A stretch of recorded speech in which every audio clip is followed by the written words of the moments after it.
Yes, Yes, ma'am. ma'am. So I hope you all understood. I was explaining which operation to perform so that I will get the input signal back.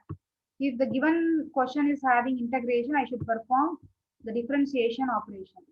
If, for example, if my input is having differentiation operation, then what is the answer? Which operation I have to perform to get the input signal back? If the input is having differentiation operation.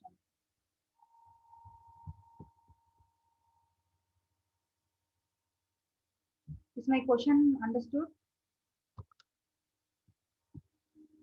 Integration. Yes, you have to do the integration. Very good. Okay, so I hope you all understood the invertible property. So now you can see here in this question, they have given some equation y of t is equal to x square of t. They are asking whether this system is invertible or non-invertible. So please remember, if your input, that means your output, is equal to the input with the delay elements, then I can easily recover my input from the output. If my output is equal to x power n of t like this, then if there is a power, then I cannot recover my signal x of t from the output y of t. So if my explanation is clear, my output and input relation should be linear. You know what is the meaning of linear? So it should not be proportional to x raise. So if the given question is having x power term, then I cannot recover my input signal from the output signal. So can I conclude that this is non-invertible?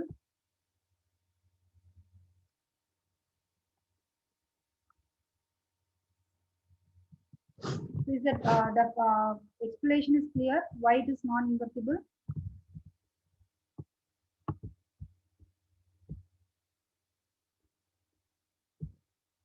Yes. Yes, ma'am. Yes. Okay. Good.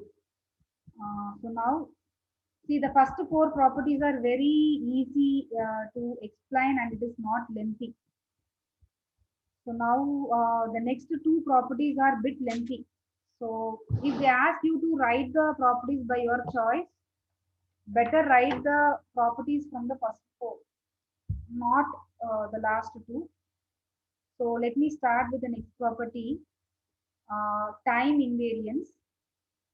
So you can see it is the time invariance property. So we'll see the definition. A system is said to be time invariant if a time delay or advance. Time delay means I can say it is plus one, sorry, minus one. Advance means plus one. So that means t plus one, for example, x of t plus one, x of t minus one plus one. So a system is said to be time invariant if a time delay or time advance of the system or advance of the input signal leads to identical time shift in the output signal, identical time shift. So I can say if my input is delayed by one time unit, my output should also delayed by one time unit. Then I can say the system is time invariant. Invariant means what? It is not changed. It is equal. My output is equal to the input. Similarly, if my input signal is advanced by the time, my output signal should also be advanced by the same time units. Then I can say my system is said to be time invariant. So if the definition is clear, why, on what basis we call the system as time invariant? So you can see the definition again. The system is said to be time invariant if a time delay or time advance of the input signal leads to identical time shift. It can be time delay or time advancement in the output signal. This implies that the time invariant system responds identically no matter when the input signal. That doesn't matter. So you just write only that definition, that is sufficient. So now I should explain that operation in terms of block diagrams. See, I have two different block diagrams. two different block diagrams. So both the block diagrams represent the same operation. So you can see in the first diagram, I have my input x1 of t. I am using the operator s power t naught. If I use s power t naught, you know what operation we will get? We will get the input signal is shifted by minus t naught seconds. So x1 of t minus t naught. So this x1 of t minus t naught, I am giving it to the another variable just for the convenience. So x1 of t minus t naught is now equal to x2 of 2. So I am passing this x2 of t to the next operator called h. Then I will get the output y2 of t.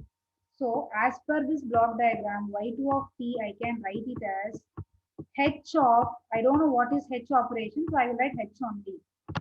h of x2 of t, or I can also write it as h of x1 of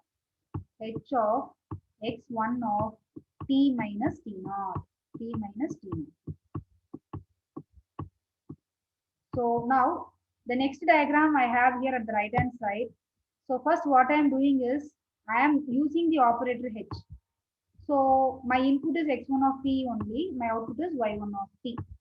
So my y1 of t, how I can write in terms of equation? Y1 of t is equal to h of x1 of t.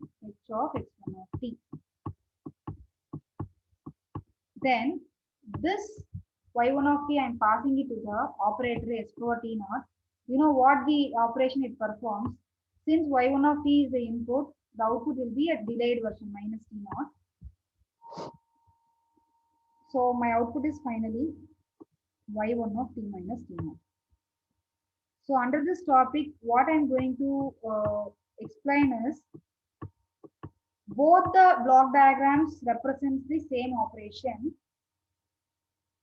If you see the first diagram and the second diagram, in the first diagram, S power T naught operation is performed first and H operation is performed next. If you see the second diagram, H operation is performed first and S power T naught operation is performed second. So we are going to write some equations using this block diagram, and I'm going to tell I can perform the operations in any order. Ultimately, my output will be same. So my output y2 of t will be definitely equal to the output y1 of t minus t naught. Is my explanation is clear here under this topic, under the block diagram? I can perform the operation in any order. Yes. So the outputs of both the block diagrams are equal. So that means y2 of t will be equal to y1 of t minus t naught. Even though my operations are swapped, you can see the operations are swapped. Even then, see the input is same for both the blocks, x1 of t and x1 of t. And the operations are swapped here. Though the operations are swapped, since the input is same, I can say the outputs are also same. y2 of t is equal to y1 of t minus t naught. So this I am going to explain using some small derivation. Okay, so I want you to just remember this diagram. So because we are going to write an equation from the diagram. So just remember the diagram. I will ask you, you should tell me.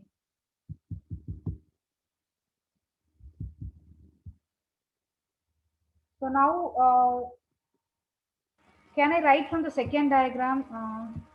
From the second diagram, I hope you remember H is the first operation and S power T naught is the second operation.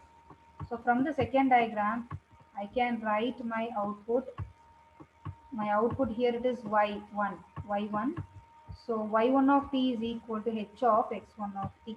So I am writing the equation from the second diagram. Y1 of t is equal to h of x1 of t.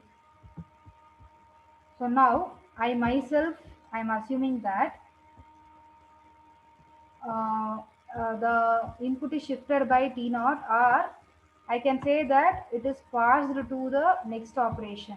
The next operation is s power t naught. So if I pass it to s power t naught,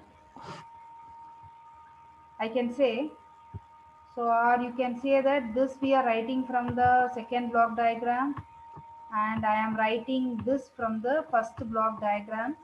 First block diagram, I hope you remember, s power t naught is the first operation. So x1 of t here is the input, and here it is x2 of t is the output. So x2 of t from the first block diagram is equal to x1 of t minus t naught, which is also written as s power t naught into x1 of t. So I am writing the equations from the block diagrams only. So right now you remember this equation which we have written recently. x2 of t is equal to x1 of t minus t naught, which is equal to s power t naught into x1 of t. So now for the same first block diagram, my final output is y2 of t. So y2 of t, can I write it as h of x1 of t minus t naught or h of s power t naught of x1 of t? Tell me whether is it right or wrong. I am writing now continuously for the first block diagram, everything. I hope you remember the block diagram of first one. Yes, ma'am. Yes. So now the last, after writing y2 of t is equal to h of x1 of t minus t naught, I can also write x1 of t minus t naught as x4 t naught into x1 of t. So I am just arranging, or I am just making both the operators together. You know, h is also an operator, x4 t naught is also an operator. Both the operators I am arranging it outside. So both these operators will perform action on x1 of t. So this is a scenario we have in the first block diagram. So this we will consider as equation 1. You remember, this is your equation 1. So from the first block diagram, I could get my output y2 of t as per the flow of the diagram. So now I hope you understood what is my next move. My next move is I will write everything from the second block diagram. So second block diagram, my second block diagram, already I have written one equation uh, at the very beginning of this topic. So I have written y1 of t is equal to, this is from the second block diagram, y1 of t is equal to h of, I have written x1 of t. So in the second block diagram, you know, as per the diagram, what is the output, final output? My final output is y1 of t minus t naught, y1 of t minus t naught. So how I got y1 of t minus t naught? When I passed the signal to s power t naught. What is the signal I am passing? The signal what I am passing here is y1 of t. y1 of t is nothing but h of x1 of t. ಅರ್ಥ ಆಗ್ತಿದೆಯಾ everyone? Can you people understand? Yes, ma'am. Yes. So now I want Yes, to ma'am. write the output from the second block diagram. See, I told you people to keep the output of the first block diagram as equation 1. Now I am going to write the output for the second block diagram. That will be equation 2. I am going to say that both the equations are same, because earlier itself I told, irrespective of the operations we perform in any order, the output remains same for both the block diagrams. So that I am going to convey here. So y1 of t minus t naught is equal to, so as per the second block diagram, it is s power t naught into y1 of t. So I also know that y1 of t is h of x1 of t. If I arrange the operators together, then I can say it is s power t naught into h of x1 of t. So now my second equation is this. First equation I got from the first block diagram. The second equation I got from the second block diagram. So I can say that my output. So when my output will be equal, if you compare both the equations, uh, since the equation 1 is not visible, I will write here on the top. I just want you to give one comparison here.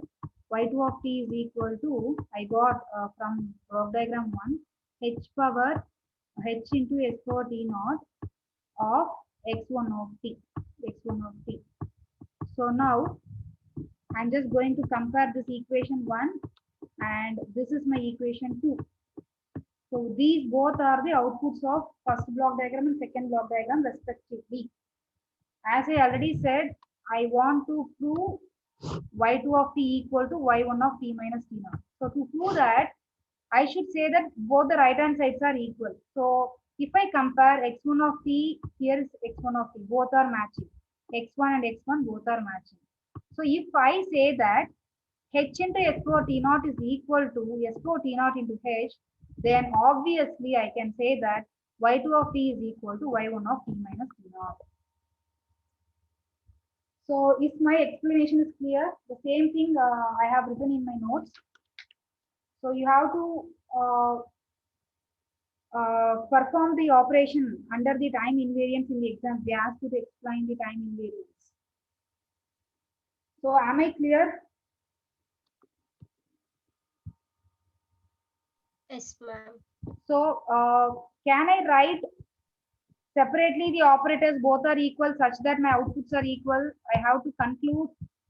See, my conclusion is here. I can show you. See here, h into s4 t naught is equal to s4 t naught into h. So under this topic, the main concept is if the input is shifted by some seconds, the output is also shifted by the same seconds. That is called as time invariance. And one more concept under this, what we are studying is the operators we can do in any order. H can be performed first and S4 T naught can be performed next. Or S4 T naught can be performed first, H can be performed next.